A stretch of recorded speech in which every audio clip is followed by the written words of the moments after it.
और बात कर लेते हैं अब छत्तीसगढ़ की, यानी कि मंत्रिमंडल विस्तार को लेकर एक बड़ी खबर मिल रही है। छत्तीसगढ़ में जल्द होगा मंत्रिमंडल का विस्तार, ये बड़ी खबर है छत्तीसगढ़ से। मंत्रिमंडल विस्तार पर सीएम साय का बयान भी सामने आ चुका है। मंत्रिमंडल का भी विस्तार होगा, ये कह रहे हैं छत्तीसगढ़ के मुखिया, यानी कि मुख्यमंत्री विष्णुदेव साय। निगम मंडल में भी नियुक्तियां जल्द होंगी, तो विधानसभा सत्र के बाद ये विस्तार हो सकता है, क्योंकि अभी चल रहा है छत्तीसगढ़ विधानसभा का सत्र, और जैसे ही ये सत्र खत्म होगा उसके बाद मंत्रिमंडल का विस्तार होना मानो तय माना जा रहा है, क्योंकि इसके संकेत मिल चुके हैं और संकेत खुद छत्तीसगढ़ के मुख्यमंत्री दे रहे हैं। 2 विधायकों को मंत्री बनने का मौका दिया जा सकता है, मिलेगा ये मौका। तो राज्य मंत्रिमंडल में 2 पद फिलहाल खाली हैं, इसीलिए 2 विधायकों को मंत्री बनने का मौका मिला है। क्या संकेत मिले हैं मंत्रिमंडल विस्तार को लेकर, सुनिए आप। मंत्रिमंडल का भी विस्तार होगा और निगम मंडलों में भी नियुक्ति होगी, वो सब होगा। मंत्रिमंडल का भी विस्तार होगा और निगम मंडलों में भी नियुक्ति होगी। तो देखिए, सीएम को आपने सुना और अनंत हमारे सहयोगी इसी खबर पर जुड़ गए हैं। अनंत, देखिए संकेत मिल चुके हैं, खुद मुख्यमंत्री विष्णुदेव साय ने इसका ऐलान कर दिया है। जैसे ही दिल्ली लौटे और ये संकेत दिए, क्या माना जाए जैसे ही सत्र होगा और मंत्रिमंडल का विस्तार? बिल्कुल साफ तौर पर देखिए, छत्तीसगढ़ में अगर देखा जाए तो कई राजनीतिक हलचलें चलती नजर आ रही हैं।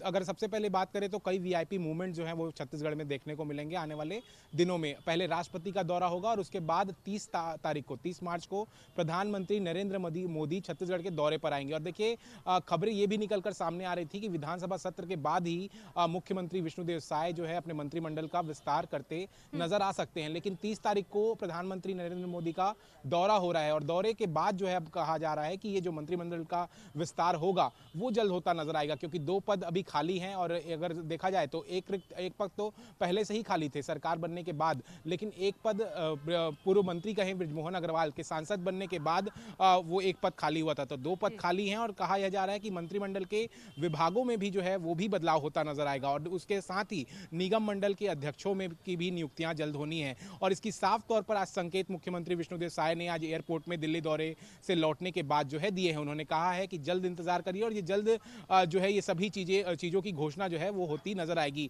इस पर लगातार चर्चाएं हो रही हैं। और देखिए, खुद जब वो दिल्ली जाते हैं तो तमाम केंद्रीय नेताओं से मुलाकात करते हैं, लेकिन सबसे बड़ी मुलाकात जो होती है उनकी प्रधानमंत्री नरेंद्र मोदी से होती है और केंद्रीय गृह मंत्री अमित शाह से होती है। तो स्वाभाविक बात है। खैर, उन्होंने ये तो स्पष्ट नहीं बताया है कि मंत्रिमंडल के विस्तार को लेकर चर्चा हुई है कि नहीं, लेकिन उन्होंने साफ तौर पर संकेत दिए हैं कि जल्द ही इन पर सभी नियुक्तियां होते नजर आएंगी। अब देखना होगा कि वो जो 2 रिक्त पद हैं उनमें किन चेहरों को मौका दिया जाता है पार्टी की तरफ से। क्या नए चेहरों को मौका दिया जाता है, क्या फिर पुराने चेहरों पर भारतीय जनता पार्टी फिर जाते नजर आती है, क्या तजुर्बा जो देखा जाएगा मंत्रियों के लिए, या नए चेहरों को फिर से मौका दिया जाएगा। कई नाम भी इसमें चलते नजर आ रहे हैं। अगर देखा जाए तो अमर अग्रवाल का नाम चल रहा है मंत्री पद को लेकर। उसके अलावा कयास यह लगाए जा रहे हैं कि पुरंदर मिश्रा को भी मंत्री रायपुर से बनाया जा सकता है, क्योंकि रायपुर संभाग से एक और मंत्री देना है। रायपुर संभाग की बात की जाए तो ये नाम हालांकि हो सकते हैं अनंत, जिनको लेकर हम चर्चा कर रहे हैं, लेकिन नजरें आप भी बनाकर रखेगा कि आखिरकार ये कौन से चौंकाने वाले 2 नाम सामने आएंगे जिनको मंत्रिमंडल में शामिल किया जाएगा। बहुत शुक्रिया तमाम जानकारी के लिए। और